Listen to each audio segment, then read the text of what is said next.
Hello friends, welcome to the Evangelist Nick Garrett channel, Truth First Christianity in a Post-Christian Country. Today we're looking at something important. We've been doing a lot of videos lately about early church history, and during times it calls certain books of the Bible into question and elevates the potential veracity of others. So today I want to do a simple video that just explains which books of the Bible were known at the earliest date to be authentic inspired canon, both for the Old and New Testaments. Some of these are easy to come by. For example, the Septuagint was made in the 2nd century BC, and it was a translation made from all the books that were extant at the time of the Old Testament, and they were all essentially there. Josephus mentions these lists of books. He gives us at the time 22, and I'm simply going to list them. 1 through 5, the books of Moses, and I should note there's no dispute in the 1st century or the first dozen centuries that Moses is the author of the Pentateuch, the first 5 books, meaning Genesis, Exodus, Leviticus, Numbers, Deuteronomy. Joshua, followed by Judges and Ruth, the books of Samuel, Kings, Chronicles, Ezra and Nehemiah, Esther, Isaiah, Jeremiah, and Lamentations, Ezekiel, Daniel. Now he lists 12 minor prophets as number 17. Then Job, Psalms, Proverbs, Ecclesiastes, Song of Solomon. Now the earliest detailed list of the Old Testament is given to us by an early church historian and father named Melito. He tells us Genesis, Exodus, Leviticus, Numbers, Deuteronomy, Joshua, Judges, Ruth, 4 of Kings, Chronicles, Psalms, Proverbs, Ecclesiastes, Song of Solomon, Job, Isaiah, Jeremiah, 12 minor prophets, Daniel, Ezekiel, Ezra. Now, can't you see where he says 4 of Kings, meaning Kings and Samuel, just slightly different titles. We also get the difference being the inclusion of the book of Esther and the questions about whether or not 1st and 2nd Maccabees belong with these collections. Among the Jews in the time of Christ, a world's era was in use dating from the creation of the world, and it is this era which Josephus employs here and throughout antiquities. They're often quite inconsistent, but probably owing in large part to the confusion which results from looking at so many different sources. Destin's chronologies of Josephus is a good source to look at there. There were 13 books in his listing: Joshua, Judges, and Ruth, Samuel, Kings, Chronicles, Ezra, Nehemiah, Esther, Isaiah, Jeremiah and Lamentations, Ezekiel, Daniel, 12 minor prophets, Job. Now let's take a look at the New Testament. The order of the Gospels essentially is undisputed. Now there is discrepancy between whether they think Mark or Matthew was first. Modern arguments say Mark was first, Matthew and Luke embellished on those. But what I found most interesting is John has kind of always been the outlier, especially philosophically. It's very different from the synoptic Gospels, the other 3. But Eusebius makes it a point to say at no time has John been in dispute, ever. That John is affirmed through and through as one of the Gospels, and I think that's interesting. So let's take a quick look at chapter 25 in book 3 of Eusebius, his church history, referring to the New Testament canon. He says, since we're dealing with the subject, it is proper to sum up the writings of the New Testament which have been already mentioned. First, then, must be put the holy quaternion of the Gospels. Following them, the Acts of the Apostles. After this must be reckoned the epistles of Paul. Next in order, the extant former epistle of John, and likewise the epistle of Peter, must be maintained. Notice he says epistle of John and epistle of Peter. After them is to be placed, if it really seems proper, the Apocalypse of John, concerning which we shall give the different opinions at the proper time. These then belong among the accepted writings Among the disputed writings, which are nevertheless recognized by many, are extant the so-called Epistle of James, that of Jude, also our Second Epistle of Peter, and those that are called the Second and Third of John, whether they belong to the Evangelist or to another person of the same name. Among the rejected writings must be reckoned also the Acts of Paul. We ought to do a video looking at that. I've never even heard of the Acts of Paul. It would be interesting to read it. And the so-called Shepherd of Hermas and the Apocalypse of Peter.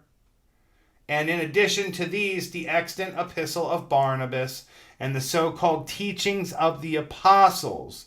And besides, as I said, the Apocalypse of John, if it seems proper, which some, as I said, reject, but which others class with the accepted books, and among those some have placed also the Gospel according to the Hebrews, with which those of the Hebrews that have accepted Christ are especially delighted. And all these may be reckoned among the disputed books, but we have nevertheless felt compelled to give a catalog of these also, distinguishing those works which, according to ecclesiastical tradition, are true and genuine and commonly accepted, from those others which, although not canonical but disputed, are yet at the same time known by most ecclesiastical writers. Do you get what he's saying there? He's essentially saying, look, we have these ones we know are authentic, we have these ones we're not sure about, but even these ones we're not sure about so often appear in collection with these others and so often serve unto salvation that we leave them in there and they're fine. We have felt compelled to give this catalog in order that we might be able to know both these works and those which are cited. For instance, such books as the Gospels of Peter or Thomas or Matthias or any others besides them, and the Acts of Andrew and John and of other apostles, which no one belonging to the succession of ecclesiastical writers has deemed worthy of merit in his writings. And further, the character and style and variance with apostolic usage and both the thoughts and the purpose of these things that are related in them are so completely out of accord with true orthodoxy that they clearly show themselves to be fictions of heretics. Wherefore they are not to be placed even among the rejected writings, but are all of them to be cast aside as absurd and impious. I want you to go back and listen to this last part again, because he lists certain books, Gospels of Peter, Thomas, Matthias, and any others beside them, Acts of Andrew and John, and he says they're not even in the same league as the undisputed books. We should take note of a couple interesting things here. Eusebius died in 341 AD, so his work was clearly done by then. So any arguments you hear that these books are later can't be, because Eusebius names them all in here. So we would have to believe that somebody just in the last 200 years somehow went around and 200 years meaning when textual criticism has really risen as a discipline, and the skepticism based on subjectivism. Did this person ever exist or not? You never heard these types of arguments in academia before 200 years ago. So for someone to argue that, they'd have to go and get all the volumes ever written of Eusebius and somehow change them, get the old ones out of print and put new ones in. I mean, it would be staggering to try to pull off something like that. Instead, we have good proof that whether or not they were canonized, they all existed before the official canon of the Christian church was even orthodox. It's worth thinking about. So, don't have doubts because certain books in your Bible today, they say, oh, well, this one was in question or that one was in question.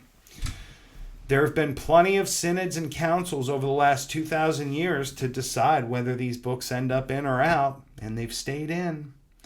That says something. I do think there's some that deserve a second look, but the canon's been closed for so long. And now we have another problem. Because of the Reformation and Counter-Reformation, there's a split. Yeah, sure, sects of Christians existed before the 1500s when the Protestant Reformation began.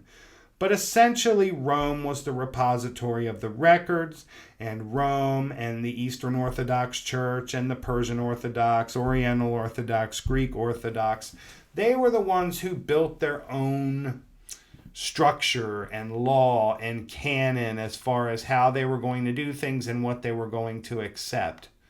Now that the Protestant Reformation has occurred, there is no mechanism by which a church, the Christian church, can universally gather and say, hey, let's take a look at the book of 2 Peter. Let's take a look at the Shepherd of Hermas and see if it's worthy. Instead, you have individuals and individual denominations who might step up here and there and say, yeah, let's use it, and other ones who are going to call them heretics for it. It's one of the consequences of the broken church that we live in. The Protestant Reformation needed to happen. There's no question about it. But short from being a cause for celebration, it is also a great cause for mourning. Anyway, my friends, God bless you. And as always, may your work today bear fruit. If you decide you'd like to support us, please drop a few dollars via PayPal. Just click in the video description. $1, $2, $5, $10, whatever you can do. Right now it's going toward a major overhaul of our entire business model and program. We're building a new website, a new central hub. We are revamping and our product line. We are creating memberships. We're going to be doing a lot of free giveaways of books. You're going to be super excited when you see everything we have up our sleeve, and I want to thank you for being on this journey with us. God bless you, and feel free to check out the video description if you want to find out where you can see us on other platforms. Talk to you later.